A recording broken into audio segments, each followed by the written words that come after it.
আফগানিস্তান ও পাকিস্তানের সম্পর্ক দীর্ঘদিন ধরেই টানাপোড়েনের মধ্য দিয়ে যাচ্ছে।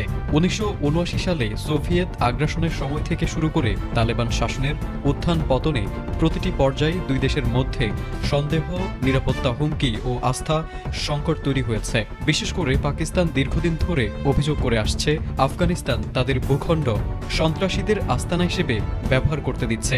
অন্যদিকে আফগানিস্তান বরাবরই দাবি করে পাকিস্তান তাদের অভ্যন্তরীণ রাজনীতিতে হস্তক্ষেপ করছে। এই পারিপার্শ্বিক দ্বন্দ্ব এখন যেন আরও ভয়াবহ সংঘাতে রূপ নিচ্ছে। শনিবার আফগান সীমান্তে ভয়াবহ সংঘর্ষে পাকিস্তানের নিরাপত্তা বাহিনী ও পাকিস্তান তালেবান সদস্যদের মধ্যে রক্তক্ষয়ী লড়াই হয়।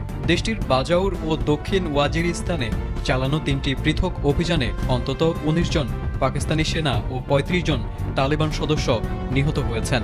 আল জাজিরার এক প্রতিবেদনে বলা হয়েছে, সীমান্তের কাছেই তালেবানের ৩টি ঘাঁটি লক্ষ্য করে অভিযান চালায় পাকিস্তান সেনাবাহিনী।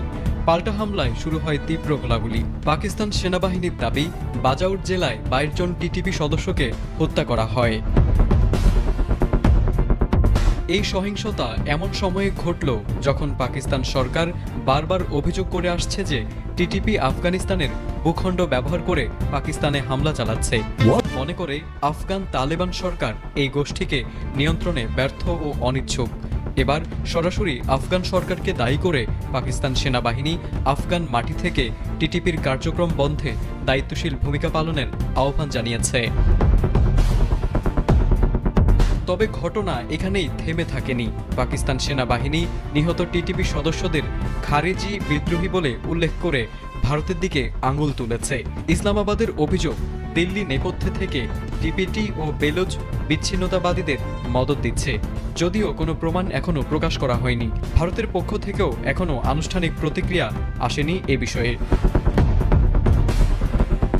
এদিকে আফগান তালেবান সরকার এই সংঘর্ষ নিয়ে এখনো মুখ খোলেনি। তবে এই নীরবতা অনেক কিছু ইঙ্গিত করে। প্রশ্ন উঠেছে, আফগানিস্তান ও পাকিস্তানের মধ্যে স্নায়ুযুদ্ধ কি সরাসরি সংঘাতে রূপ নিতে চলেছে?